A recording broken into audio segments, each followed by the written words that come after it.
Welcome to the Core Women Podcast, the place for women entrepreneurs, authors, and self-starters looking to build community and gain valuable insights through expert interviews with women at the top of their game. Join your host, podcaster, producer, expert coach, entrepreneur, and author, Dr. Summer Watson, as she aims to inspire and empower you through these candid conversations. Lean in and embrace the journey. It's time to start the show. Here's your host, Dr. Summer Watson. Today on the show, I would like to welcome Tina Larsson, who is the powerhouse behind the Folson Group.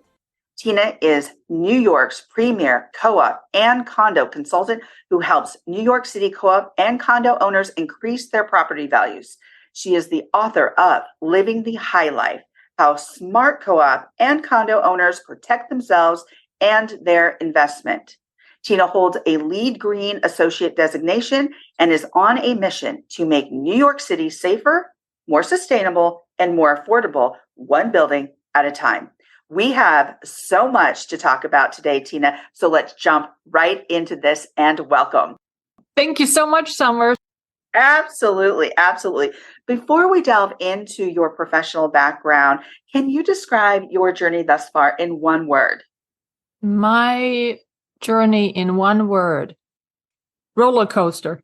Roller coaster. Okay, tell us about that ride. Lots of ups and downs. Lots of ups and downs. Why is that word meaningful to you? What does the roller coaster look like for you? Well, I'm not afraid of taking on new challenges.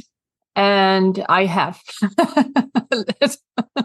to put it mildly. Okay, so what we're going to do is we're going to jump into this roller coaster ride and we're going to find out more. We're going to call out more from Tina and find out what this journey has been all about and what's gotten you to this point. So let's talk about your past and some of the core experiences that influenced where you are today in your life, both personally and professionally.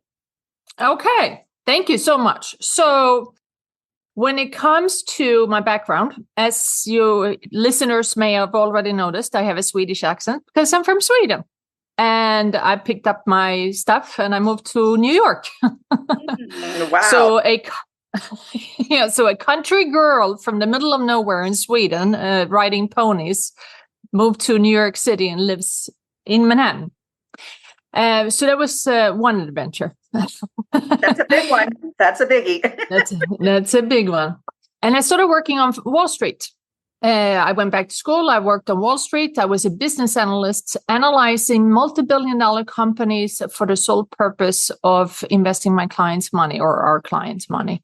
And I am one of the few Swedes who, instead of going to school for free in Sweden, I moved to New York and I put my entire tuition on my credit cards. Wow. That's another roller coaster. And I was 29 when I went back to school. Took my master's, worked on Wall Street for decades. And then my husband and I met my husband right after I moved here. My husband and I noticed, so we bought a co-op. In New York, there are co-ops. In some parts of the world, in Florida, there are condos. And in other places, they're called HOAs, but it's the same type of living. Can you describe in more detail a little bit about that co-op, what a co-op is? Yes. So if you live in an apartment building, no matter what city you live, you can either rent or you can own. And if you own your apartment, it can also be a gated community. But if you own in some kind of homeowners association, then that is a business. It's an organization and they go under different laws. But all in all is that you share the elevators and you share the lobby and the doorman and many other things. You share those costs and those spaces. So therefore, it is whatever that legal entity is. In New York and Chicago, there's a lot of co-ops, but there are also condos. In Florida, there are majority condos and there are also some HOAs. So they're called different things in different locations, but it's basically you own in a shared space. Gotcha. Yes. So mine's called an HOA.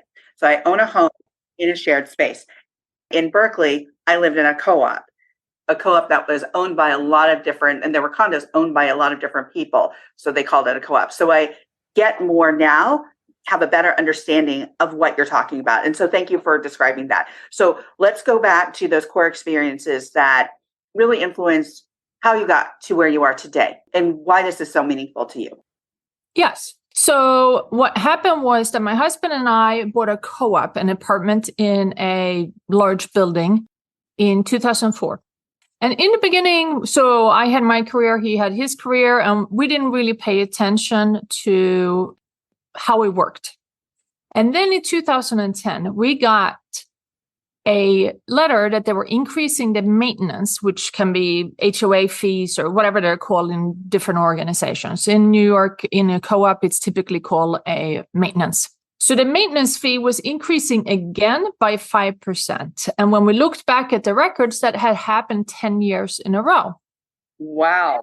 This was during a non-inflationary period. And for whatever reason that year, we both looked at each other and were like, this doesn't make sense. So we spoke with some of our neighbors and they felt the same way. Those costs are supposed to be imposed on the owners to share the expenses that have increased. But if there's no inflation, why are all the vendors increasing for their services to the community, increasing by 5%? That doesn't even make sense. It's too high. So we all got together and we organized a coup. A co-op coup. A co-op coup. Yes, and took over the board. Ooh. Yes, you can only be one board member from each apartment, and my husband is more tolerant of people who are acting foolish. So he's on the board. I am not on the board, for full disclosure. But the new board asked me if I could find some savings because of my analytical background. So I did what I know from finance, which is I went out and I get financial statements from other buildings, from other similar size, etc. buildings. Mm-hmm. And once I had enough data, I could compare some data, and we made some phone calls, eliminated some services, and renegotiated some services. And for our own building, the new board was able to save in the first 3 years $340,000. Ooh, wow. That's incredible. Yes. And yet they wanted to raise it 5%. Wow. Okay. That's incredible. So I see where the evolution of your excitement and, passion over this is. So let's go on. Let's talk about what a co-op is and your designation as a lead green associate is. I have a lead green associate, which means that I took a certification and I believe in all things sustainable. Most things sustainable. Some of them are a little crazy nowadays, but most things. I feel that I have more of a common sense opinion on that. Like, I do not believe in throwing things out that shouldn't be thrown out. But at the same time, going overboard seems a little overboard. Growing up in Sweden, I have always been big on taking care of the environment. And when I moved to New York in 1994, I couldn't believe my eyes when people were throwing things out on the street, on the sidewalks. I was like, what are these people doing? There was no recycling at the time. Yeah. But all of that has been fixed now, for the most part, except for the throwing things out. But it's less visible. I think it's less visible. I laugh because when you walk down the street of New York, maybe as a New Yorker, it's less visible. But then when I go there, I'm like, whoa, there's a lot of trash around here. There's, a lot going on. People are throwing out a lot. So I'm glad that they have a recycle program now. And there are people like you who actually look at our process and say, these are some of the things that we can do to really support making this environment a better place, doing things for our environment that makes it better, and we can support our environment. And how can we do this? You have really taken this niche of looking at co-ops and looking at condos and seeing how people can do better in this arena. So you've written a book, Living the High Life, How Smart Co-ops and condo owners protect themselves and their investments. Tell us more about this book and what this book will offer others. So my book, Living the High Life, has nothing to do with the title really, or sort of has, but not what people often think. So it is really a guidebook to educate and guide co-op and condo and HOA owners on taking a proactive role in their investment to increase its property value. So if you live in a community, it's just like the parents are now taking an active role in schooling since the pandemic. So if you don't know that you can nominate yourself to the board and the way to make a difference is by getting involved, then this book educates you.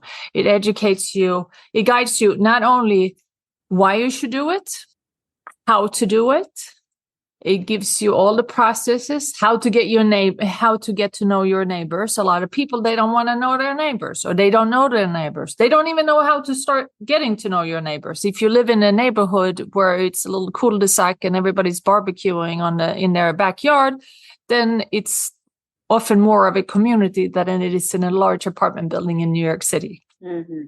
So it just helps on all levels. And then it's also a guidebook for boards who are existing board members to understand the importance of taking a proactive role. And then it provides them with a lot of guidance and tools of where to find things, where to educate yourself, how to educate yourself, why you should take an active role, why you should prioritize projects in the building, because in New York City, buildings are old, the systems are old, they are very often failing. I don't know if you heard about, there was a parking collapse a couple of weeks ago, a terrible parking collapse. No.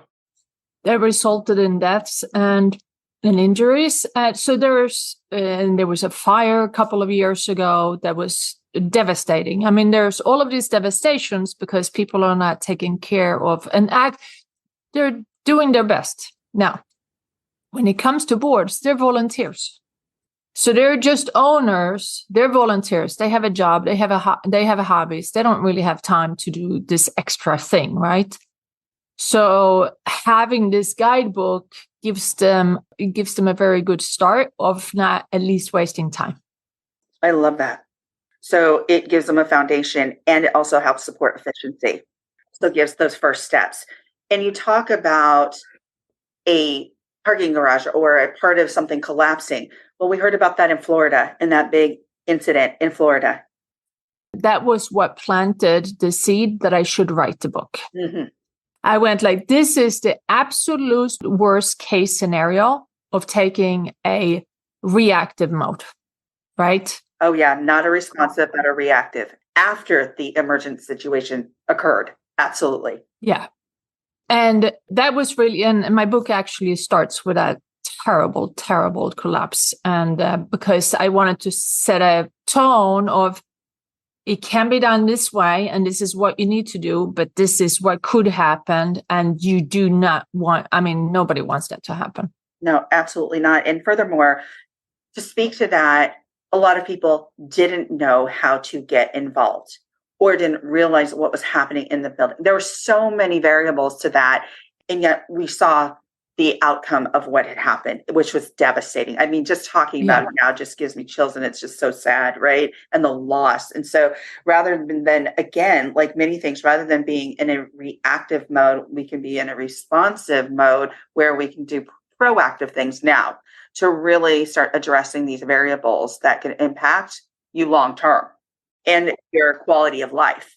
And I loved how you mentioned also about, it could just be a place to live, a condo, a subdivision, or whatever it is, but it also can be a community. Yes. That's something that our HOA really does. I almost think they go overboard, but in creating that community and spending our money on lots of parties. And so what I have actually done is taking the initiative, and it's so funny that we're talking today, I've taken the initiative to actually do something that would help with the quality of life in our HOA. And that's by bringing entrepreneurs together. So I'm going to be having a meeting very soon. And I put out an announcement and a registration for entrepreneurs that live in this community so we can start supporting each other. Because I see a lot of parties going on, but we have a lot of people that have been impacted by COVID for the last few years. And I thought, you know what? It's really important that they're not taking this approach and they're not seeing the importance and value of really helping these people support their quality of life in this community. So I'm going to do it. Oh, I love it. That is such a great initiative. It sounds very exciting. How many people live in, or how many houses? Or it's large. There's a few hundred. So yeah, okay. It's quite a few. And so now I've already had at least 20 people signed up for this group. And I've just been advertising it for just a week or so. So for me, that's pretty darn good. And again, it's getting out into the community and saying, hey, this is a different approach than just, I like the idea of having parties and bringing people together, but I also want to help these people support their quality of life, their entrepreneurship. And so how can I do something a little bit different? That is wonderful. I'm so impressed. That is wonderful. Taking a proactive role is on so many different aspects. A lot of what we do, we don't even get paid for. Right. So we provide them with different policies that they would have in their regular life, or we increase communication, or we encourage them to increase the communication or to have social events with the resident. The more communication you have within the community, the more they know what you're doing. So that eliminates conspiracy theories or talking about each other or making up stories, right? Yeah. And the same, if you know your neighbors, then you're less likely to complain. So if you know the neighbor, so in my case, I'm pointing up because I have an apartment. So if the neighbor upstairs, if I know that person and like that person, if she uses a drill or uses a hammer one day and it doesn't really, I'm friendly with her, I'm not going to complain. But if I don't know her and don't know anything about her, then I'm more likely to call the property manager and say, listen, you need to tell her to shut up. Yeah. Right? Right. Yeah, absolutely. It really does create more of a community. It supports building relationships. So there's a lot of ways you can do this. And that's why I do really appreciate what you've written here in your book, because it is those steps to creating a community. It is the steps to understanding your co-ops or your HOAs. It is that foundational aspect that a lot of times they don't even know how to get involved. Or a lot of times because we get so busy as homeowners, condo owners, that we're like, oh, okay, we're not going to vote today, or, we're not going to go in and they need so many votes. And so it's just nothing, right? But our vote matters. Your vote matters.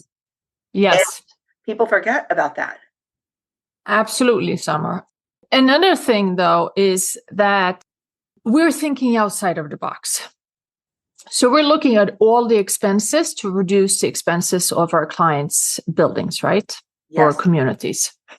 And that benefits is that there are less risk of increasing their future fees, which increases their property value. But very often it also creates that there is less complaints. Building becomes more of a community automatically because of our efforts. We very often work with boards to install amenities for the savings. Mm. So in old New York City buildings, in New York City buildings, they all have a gym and they all have a roof garden. But in old buildings, they have a tar roof and they have no gym and they have a waiting list because there's not enough storage in the basement. And with those savings, we can help them build a gym, which creates community, install more storage, which means more people happy, right? Yeah. And install a roof garden. I mean, who doesn't like a roof garden in New York City where outdoor space is highly desirable? Absolutely. And it contributes to wellness, because a roof garden, to be able to go up there and sit and relax amongst the chaos of a city, right? You can go and it increases that wellness. It calms you. There's centering, well-being. So there's so much that can really help support the residents in that co-op or that HOA. So this is so important. And what I want to tap back into something you did too, and that is you were able to do the analysis to show where there could be savings. And you actually proved that because of your research. What would you tell co-ops or HOAs who they don't have the same expertise? Could they reach out to somebody like you? Who would they reach out to do that analysis? Yes, they would reach out to me. Fabulous. So ideally, and what they can do is, so we have a benchmark with hundreds of line items for thousands of buildings. We specialize, although a lot of stuff that we talk about in the book and a lot of our services could be used in an HOA, in a gated community. Our focus and our specialty is apartment buildings all over the country. So for apartment buildings, we'll compare their financial statements, all their expenses, all their vendors, all their service providers with our benchmark. And then we will find which ones we believe are too high. There's no guarantee that they are too high. We do believe that they're too high. And then we will bring in vendors, we will bring in services, we will bring in solutions, and we will implement the entire process for each individual savings or in each individual recommendation until it's completed. And we're not paid. Our fee is based on contingency. So we are paid based on the savings. So if they have zero savings now, and they hire us and we can't find any savings, which has never happened, then our fee will be nothing. But if we find $100,000 in savings, then they'll split the savings with us for the first 2 years. Year 3, they keep it themselves. That's pretty incredible. I love that they can tap into you as a resource and look at your book, buy your book.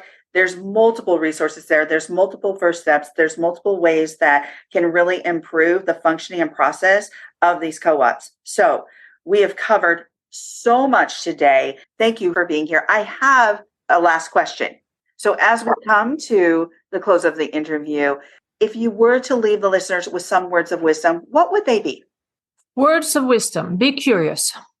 Never stop learning. And be open to suggestions. Was that more than one? It's perfect. So thank you, Tina, for joining me on the Core Women podcast today. Thank you so much, Summer, for having me. Absolutely. You can follow Tina Larsson on LinkedIn, on Instagram and YouTube at FolsonGRP and at the folsongrp.com. And you can find her book on Amazon. Thank you for joining us on the Core Women podcast with Dr. Summer Watson. We're so glad you're here and would love to connect more with you. Find us on Instagram, Facebook, and YouTube at Core Women and on Twitter at Core Women 1. For more about Core Women and Dr. Watson, visit corewomen.com. Want more support and resources for amazing women like you? Great! Join Dr. Watson and Jen Fontanilla at the Life, Love, and Money Collective, a Core Women production that aids in understanding the key traits that might be getting in the way of living a life that you are absolutely passionate about. Connect with Summer and Jen and find out more at thelifeloveandmoney.com.